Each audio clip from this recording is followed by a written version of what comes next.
Ayan, so diba square po siya mga.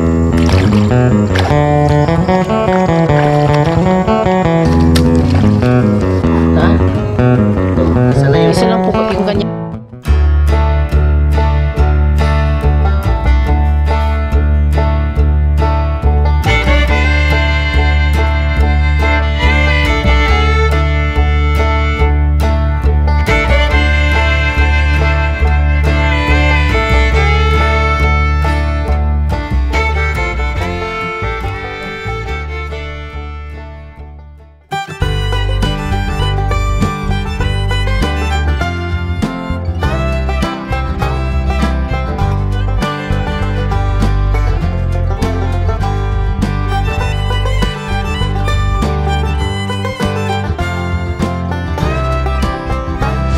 Hello mga kalab, ayan, good evening sa inyo. Ngayon po ay andito po kami ngayon sa fish pond po nila Mama Bibi.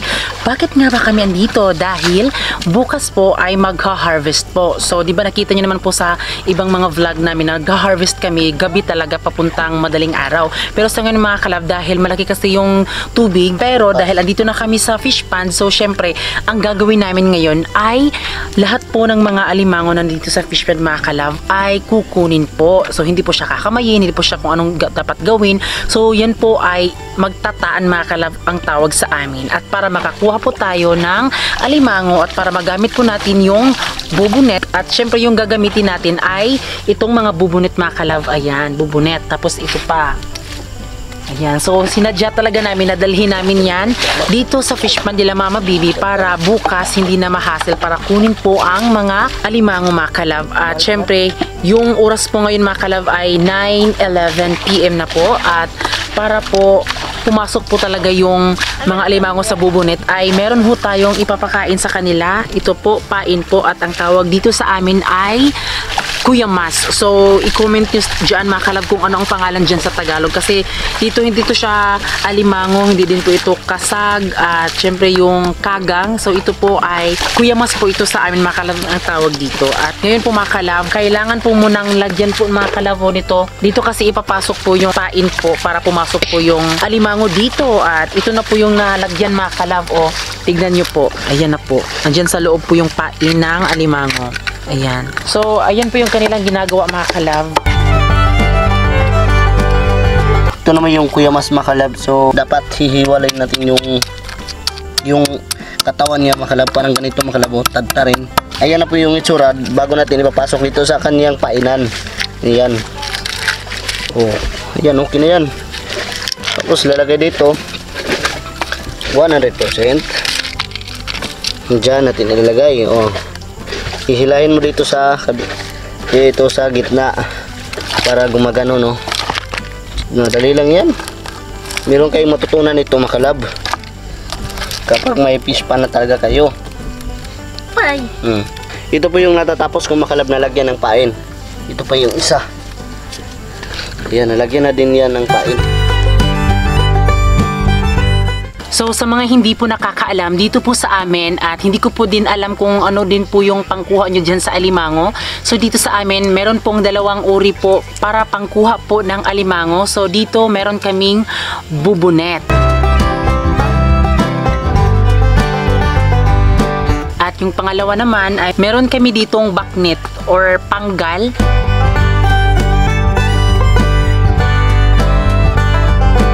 Ayan, so diba square po siya mga kalab at yung sa bandang may gitna, so dito po yung PVC niya po.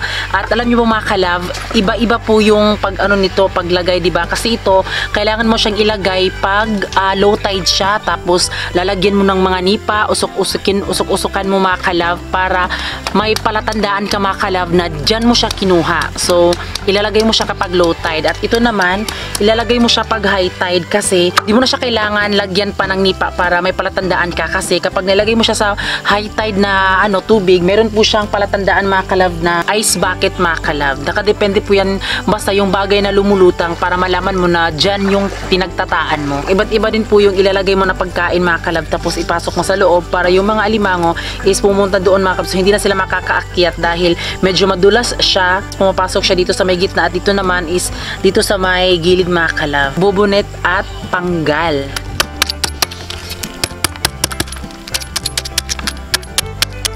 Presko talaga yung mga pain.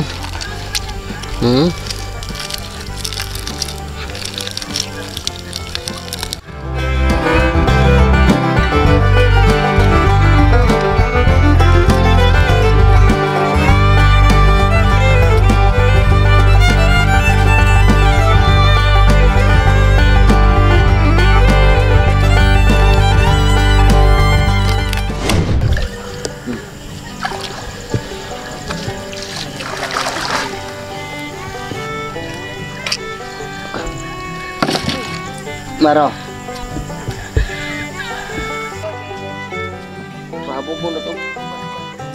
So yun mga kalab, samahan nyo kami mga kalab na maglagay ng mga bubunit dito sa fish pan ni Mama kasi first time namin naglagay talaga ng bubunit sa ngayong gabi talaga, no? First time kasi noon mga kalab, kapag ako may mga tinataan ko talaga ay may araw pa. So ngayon ay first time namin maggabi na talaga. Yung oras ngayon ay alas 10 na pala. So ito lang po yung nalagyan natin ng pain mga kalab kasi nakulangan po tayo ng mga pain. At yung mga ibang bubo naman mga kalab ay hindi natin nalagyan ng pain kasi marami mga butas talaga sa mga crabs talaga, kaya hindi lang namin nalagyan ng pain. So ngayon ito na yung maitaan namin ngayon ay 21 ka bubunit po yung ilalagay natin sa fish pan nila Mama makalab. Hindi sa ibang fish pan na sa kanila to kasi may linagay silang crabs makalab, kaya itatry nila makalab kung meron bang mahuli. So bukas natin malalaman no kung makukuha ba natin yung mga crabs na kung may laman ba yung ating mga bubunit. So ayan, tara. Tunga.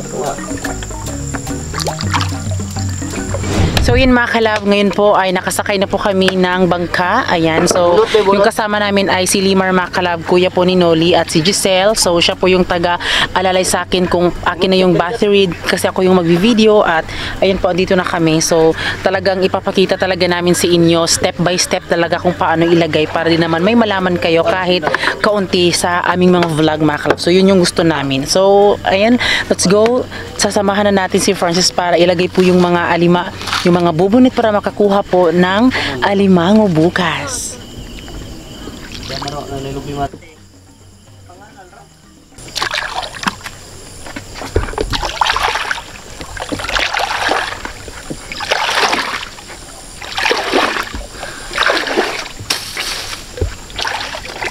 So ayan, yan po ay gagawing palatandaan para hindi po malito pagbukas kukunin na para mas madali lang makuha.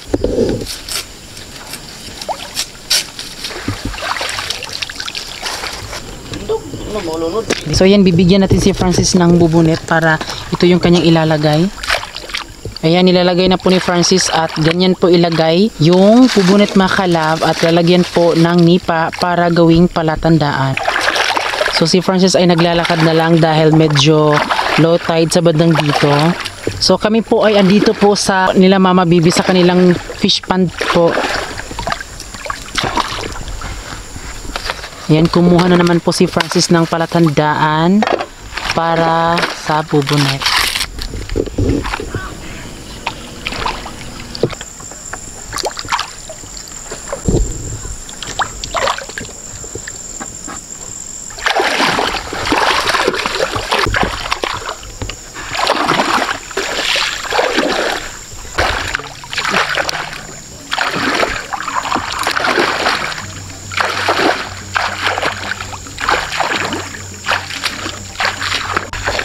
So si Francis po ay pumunta po siya doon dahil kumuha po siya ng pwede pong gawin na palatandaan sa bubunet.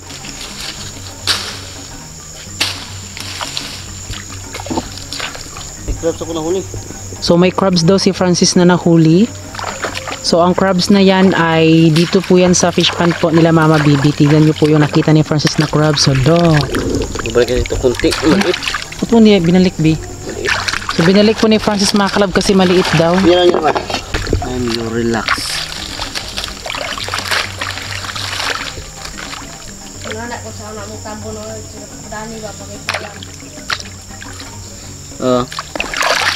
Ano bit?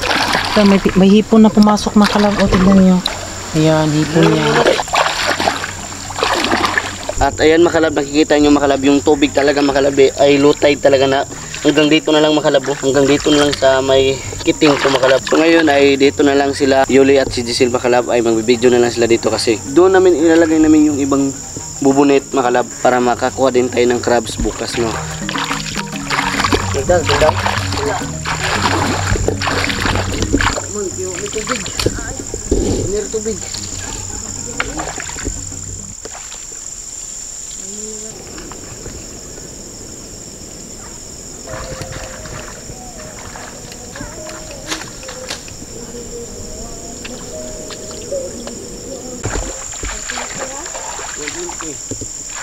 So sila Francis po ay andoon na po sila, medyo malayo-layo na talaga sila at kami dito chill-chill lang na medyo kinakabahan kasi 'di ba nasa gitna tayo ng fish pond at alam nyo dito mga kalab sa fish pond na to ay andun po sa kabilang fish pond po yung sa amin talaga yung fish pond namin noon mga kalab ha, kasi ito sa fish pond po ito nila Mama Bibi. Itong fish pond na to ay nagmamay-ari din po sa kanilang amo po nila Mama Bibi, pero nagrent po sila Mama Bibi dito mga kalab at yung mga nilagay na mga alaga nila dito ay kanilang sariling pera po at hindi po nilagay po sa kanilang amo po. Yun. So yun makalab ay yung bubo namin na dala na 4 makalab ay nailagay na namin doon sa kabila.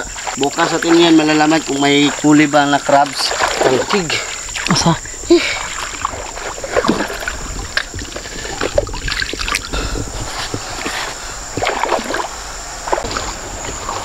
Bawaan.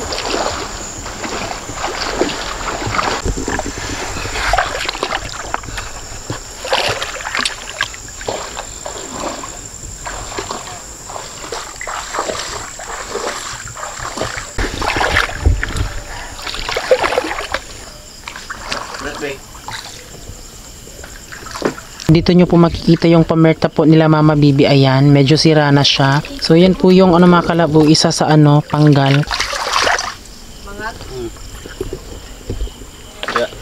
Ayan makalab, may butas na crabs dito makalabo. Ayun da mar, yan na maro, style mar. Anara. Lalagyan po namin dyan ng crabs kasi nung pagpunta talaga namin ay may alimango dyan mga kalab. So hindi siya makuha-kuha dahil sa sobrang lalim. Kasi kung pipilitin yan, dyan kasi sa kabila yung mga kalab ay ilog na kasi. Tataanan po yan para makuha po yung alimango. Yung butas ng crabs makalab ay malapit na talaga makalagpas talaga sa may ilog talaga.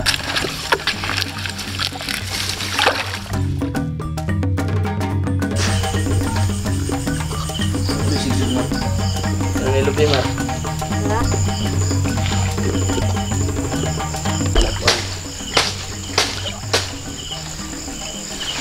Ang doktor na ko.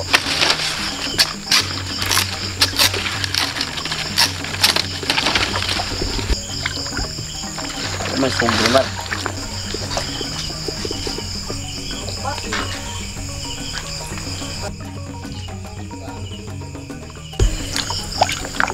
Ore na isa. Ito. Ini. Dol. Ini gara-gara dol.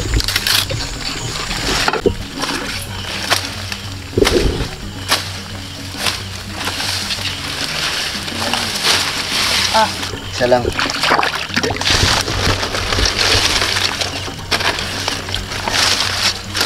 Kayo ka diha.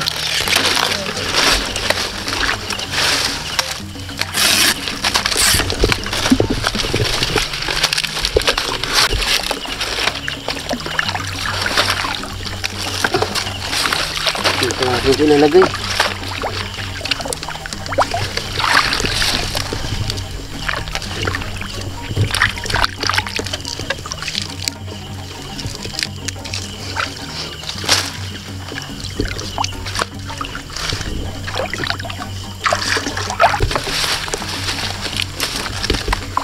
Buboy sabi.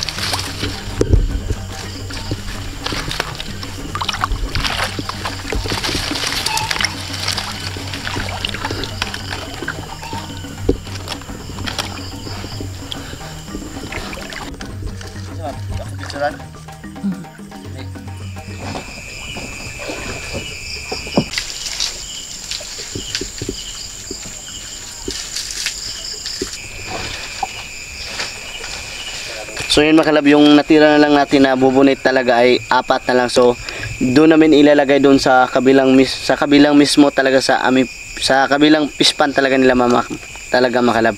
So ayan po yung dalawa at nandun yung dalawa kang limar. Ayan. So ayan mga kalab.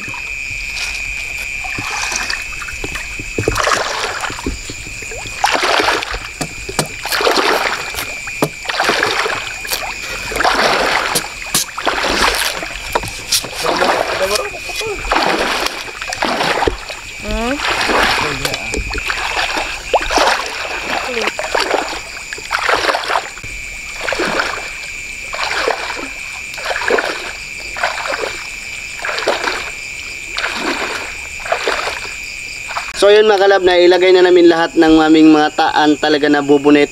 At bukas mag-aabang kayo bukas ng umaga kasi bukas natin ito lilibahin kasi baka mabilar tayo no. Kaya bukas na natin ito lilibahin kasi para makikita din natin kung mayroon bang laman kasi kung mamaya natin lilibahin wala pang crabs na pumapasok kasi madali lang natin ito na ilagay. So bukas natin lilibahin para sure tayo na may makukuha talaga. Tara.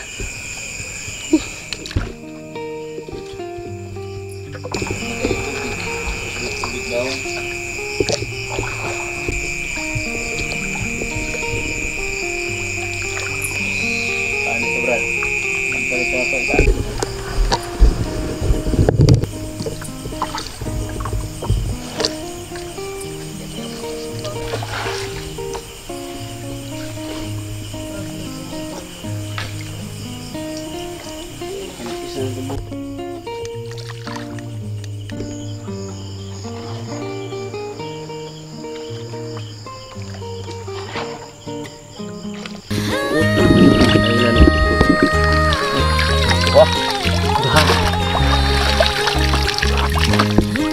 nakabaw. Dalawa, laman, babae at lalaki din.